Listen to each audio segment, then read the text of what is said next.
The mockery in the academy. The Galactic Military Academy floated in the void between three star systems, its crystalline halls catching light from distant suns and throwing rainbow patterns across polished floors. Inside Tactical Assessment Chamber 7, 32 alien cadets from across the known galaxy settled into their observation pods.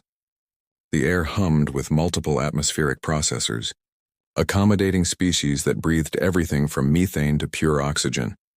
Cadet Zixa Theta coiled his serpentine body into his specially designed seat, his scales shifting from blue to green with amusement. The Serpentary had served in the Galactic Council's military forces for 3 centuries, and he wore that heritage like armor. Beside him, Cadet Morok of the Granite Collective stood motionless, his silicon-based form requiring no seat at all. To his left, the insectoid Threx clicked her mandibles in what passed for laughter among her kind. "Did you hear?" Threx's compound eyes glittered with multiple reflections of the chamber's lights. The council finally made it official. Humans are permanently excluded from advanced combat training programs. Every single one of their applications rejected for the next decade. Zixa Theta's forked tongue flicked out, tasting the recycled air. "About time." I was tired of seeing their representatives begging for inclusion. As if their primitive species could handle real warfare, they still use chemical propulsion in half their fleet. Morok's voice rumbled from somewhere deep within his crystalline structure, each word careful and measured. Statistical analysis supports the decision. Human emotional responses compromise tactical efficiency by 37%. Their attachment to individual survival over strategic victory makes them liabilities. Around them, other cadets murmured agreement. The Etherians, beings of pure energy contained in mechanical suits, pulsed in synchronized patterns of disdain. The aquatic Delphini gurgled their approval through their breathing apparatus. Even the usually neutral observers, with their 12 eyes arranged in perfect symmetry, blinked in sequence to show consensus. The chamber doors hissed open with pneumatic precision. Commander Thericville entered, his forearms moving independently as he manipulated multiple holographic interfaces. The Pytherian stood 9 feet tall, his exoskeleton gleaming under the artificial lights. Where other instructors might show emotion, Thericville displayed only cold efficiency. His species had evolved beyond the need for sentiment millions of years ago. "Attention," Thericville said, though his voice carried through direct neural transmission rather than sound waves. Every cadet straightened, their various forms of respect displayed according to their species' customs. Today's assessment involves recently declassified footage from the Battle of Nexus Gate, recorded 47 standard days ago. Threx leaned forward, her antennae twitching with interest. "Nexus Gate? But that was a total loss. The hegemony destroyed the entire defense fleet." "Incorrect," Thericville stated. "The battle's outcome was far more complex. You will observe and analyze tactical decisions made during the engagement. Pay particular attention to command priorities and resource allocation." His primary eyes, black and depthless, surveyed the room. "This footage contains human military elements." Laughter rippled through the chamber. Zixa Theta's scales shifted to yellow, the color of mockery among his people. "Are we to learn what not to do, Commander?" Thericville said nothing. He simply activated the holographic display. The chamber darkened, and suddenly the cadets were surrounded by stars. The footage, captured in full sensory detail, made them feel as if they floated in space itself. Before them materialized Nexus Gate, the massive jump portal that connected 12 systems. Its rings, each the size of a moon, spun slowly against the cosmic backdrop. Then came the ships. The hegemony fleet appeared first, emerging from hyperspace in perfect formation. 200 vessels, each bristling with weapons that could crack planets. Their hulls were works of terrible art, covered in the bones of conquered species, a warning and a promise combined. Against them, the Galactic Defense Force had assembled barely 60 ships. The cadets could identify each class, from the elegant Etherian light cruisers to the massive Granite Collective dreadnoughts. And there dwarfed among them 3 human vessels. The USS Defiant, a destroyer that looked like it had been welded together from spare parts. The USS Courage, a frigate so small it could have fit in the landing bay of any proper warship. The USS Hope, a medical vessel hastily retrofitted with weapons. Morok's crystalline form vibrated with what might have been contempt. 3 human ships, obsolete design, inferior firepower, Their presence compromises fleet integrity. The footage shifted perspective, taking them inside the bridge of the USS Defiant. The cadets recoiled at what they saw. Chaos. Pure, unfiltered chaos. Where alien bridges operated in silent efficiency, the human command center was a storm of voices, movement, and activity. Officers shouted coordinates across the room. Engineers ran between stations, making manual adjustments. Warning lights flashed in patterns that seemed random. And at the center of it all stood Captain Maria Torres. She was small by galactic standards, barely 5.5 feet tall. Her dark hair was pulled back in a practical knot, her uniform showing signs of recent repairs. When she spoke, she had to raise her voice to be heard over the noise. "Morrison, get me firing solutions on their lead destroyers. Kim, I want engine power redistributed to shields, 60-40 split. Jackson, where are my evacuation numbers?" A young officer, his face pale with fear he didn't try to hide, responded from his station. 17,000 civilians still in the station, Captain. The transport ships need another 20 minutes. We don't have 20 minutes, Torres replied, studying the tactical display with intense brown eyes that seemed to take in everything at once. Threx clicked her mandibles in disgust. Look at them. No neural links, no hive coordination. They're using verbal communication in combat. How primitive can they be? The hegemony fleet began its advance. The space between the two forces filled with weapons fire, beams of energy that could vaporize asteroids, missiles that carried antimatter warheads, fighters that danced between the capital ships like deadly insects. The Galactic Defense Force responded with textbook precision. The Etherian cruisers phased in and out of reality, appearing behind enemy lines to deliver surgical strikes. The Granite Collective dreadnoughts absorbed tremendous punishment, their silicon hulls regenerating faster than the enemy could damage them. The Serpentary strike craft moved in perfect synchronization, their pilots linked in a shared consciousness. And the humans? The humans did something unexpected. "Navigator, take us forward," Captain Torres commanded. Full burn. Her bridge crew turned to stare at her. The fear on their faces was obvious, but so was something else. Trust. Captain, her first officer, Commander James Park, spoke carefully. "That will put us directly in their primary firing lane." "I'm counting on it," Torres replied. She activated the ship-wide communication. "All hands, this is the captain. I know you're scared. Hell, I'm scared too. But there are 17,000 civilians counting on us to buy them time. We knew what we signed up for. Today we prove why humanity deserves a place among the stars." Zixtheta's scales flickered to purple, confusion mixing with disdain. She admits fear to her crew? That would destroy morale in any proper military. But something strange happened on the screen. The human crew, rather than falling apart, seemed to stand straighter. They moved faster, worked harder. The chaos on their bridge transformed into something else. Not the perfect order of other species, but a controlled storm where every person knew exactly their role in the tempest. The USS Defiant surged forward, its obsolete engines somehow pushing it faster than its specifications should have allowed. Behind it, the Courage and Hope followed, their smaller forms using the destroyer as a shield. The hegemony fleet, surprised by this suicidal charge, concentrated their fire on the human ships. Beam after beam struck the Defiant's shields, which flickered and sparked but somehow held. "That's impossible," Morok stated flatly. "Their shield generators are rated for half that output." On the screen, Chief Engineer Lisa Chen was halfway inside a power conduit, tools scattered around her, manually rerouting systems while sparks flew inches from her face. "Captain, I can give you 5 more minutes on these shields, but I'll need to burn out half our redundancies." "Do it," Torres ordered without hesitation. The human ships continued forward, drawing more and more fire. The Galactic Defense Force, recognizing the opportunity, began flanking maneuvers. The Etherians phase-jumped behind hegemony lines. The Granite Collective pushed forward on the opposite flank, but the cadets noticed something else. While the alien ships fought with perfect tactical precision, engaging optimal targets and maintaining efficient formations, the human vessels did something none of them expected. They protected the evacuation transports. Every time a hegemony fighter broke through toward the fleeing civilian ships, a human vessel was there. The USS Courage, tiny as it was, threw itself between a refugee transport and an incoming missile barrage. Its shields failed, hull buckling under the impact, but it kept fighting, its point defense guns never stopping. The USS Hope, despite being a converted medical vessel, used its own hull to shield damaged Allied ships as they retreated, its crew performing emergency repairs on other vessels even as their own ship took damage. Inefficient, Threx observed. They're compromising combat effectiveness for non-combatants.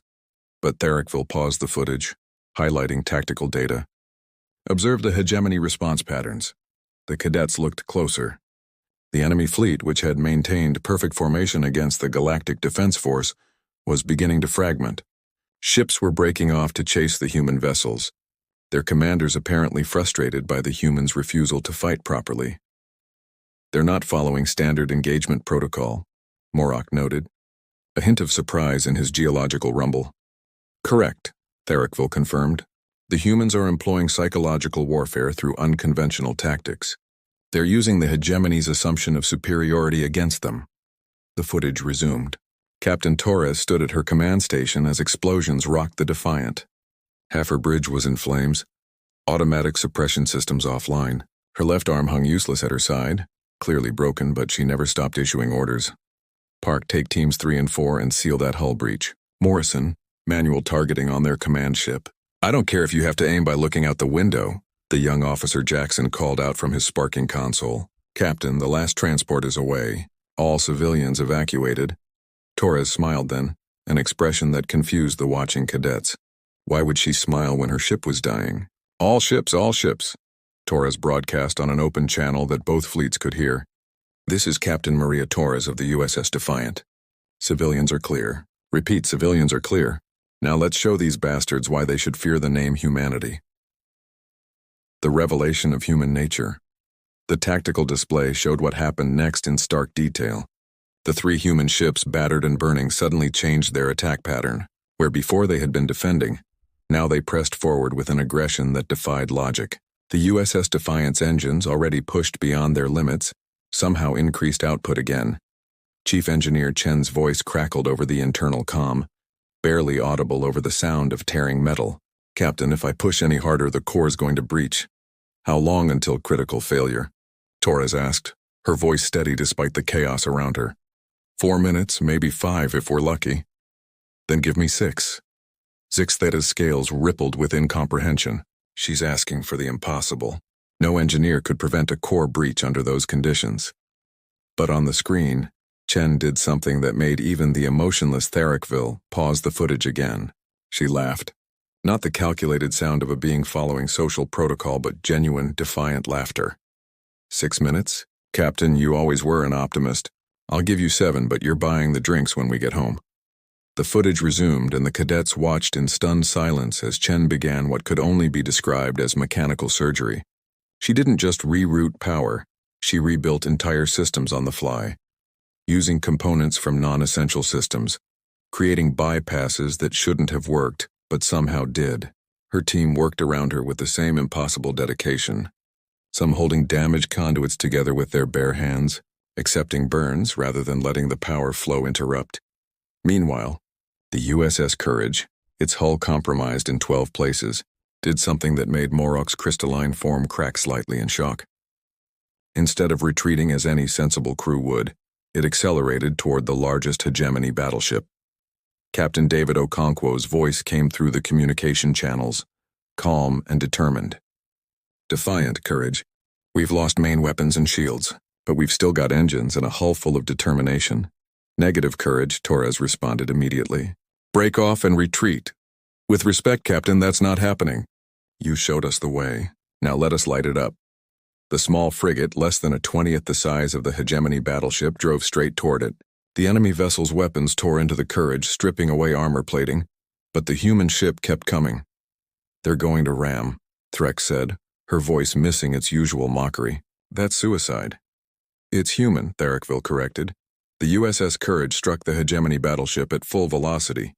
The smaller ship crumpled like paper, but its momentum and the detonation of its core created a breach in the enemy vessel's hull. The massive battleship listed, its weapons going silent as internal explosions cascaded through its decks. But the humans weren't done. The USS Hope, the converted medical vessel that should never have been in combat, positioned itself between the remaining hegemony fleet and the jump gate. Captain Sarah Adeyemi's voice was steady as she issued her orders. All medical personnel to escape pods. That's not a suggestion, people. Move. Her chief medical officer, Dr. Rashid, appeared on the internal monitor. Captain, we're not leaving you. Doctor, you took an oath to save lives. There are going to be a lot of wounded after this. They need you. We'll hold them as long as we can. The medical staff evacuated, but half the crew remained. Volunteers who chose to stay. The USS Hope, never designed for combat, began broadcasting something on all frequencies. Not a weapon, not a threat, but music. Beethoven's Ninth Symphony filled the communication channels, a song of joy in the face of annihilation. Psychological warfare? Morok asked, uncertainty in his voice. A declaration, Therickville replied. They're announcing that they choose this fate. The hegemony fleet, now thoroughly disrupted, focused their fire on the remaining human ships. The USS Hope lasted 90 seconds, but those 90 seconds allowed 3 damaged Allied vessels to reach the jump gate. When it exploded, the music continued for 3 seconds after. A ghost in the communication systems.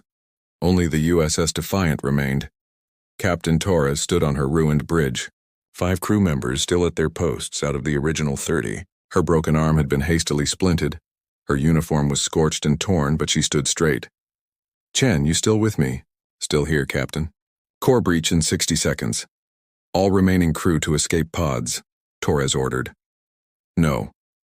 The response came from multiple voices simultaneously. Her remaining bridge crew, Chen from engineering, dozens of others throughout the ship. That's an order, Torres said. Court-martial us later. Captain, Park replied from his station, his face bleeding from multiple cuts. We started this together, we end it together.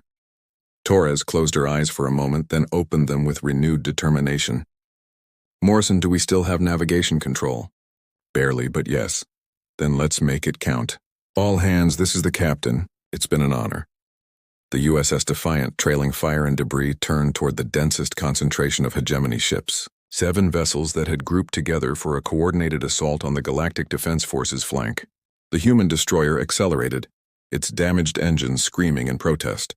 The hegemony commander, visible on the intercepted communications, spoke for the first time. Its voice was cold, mechanical, translated through universal processors. Human vessel, you cannot survive this approach. Surrender and we will grant you quick termination. Torres stepped forward, activating visual communication despite her injuries. You're right. We can't survive, but that was never the point. Then what is your purpose? She smiled, blood on her teeth from internal injuries. To remind you that humans don't need to survive to win. We just need to make sure you lose. The Defiant's core went critical just as it reached optimal position. The explosion wasn't just the ship's reactor. Chen had somehow turned the entire vessel into a bomb, rerouting every source of power, every weapons charge, even the life support batteries into one massive detonation. The explosion consumed 7 hegemony ships instantly. The electromagnetic pulse disabled 12 more. The debris field created by the destroyed vessels blocked the advance of the remaining enemy fleet, forcing them to recalculate their approach. The footage shifted to a wide tactical view. In the 6 minutes the human ships had bought, the Galactic Defense Force had regrouped. The Etherian ships had completed their flanking maneuver. The Granite Collective had reinforced the jump gate.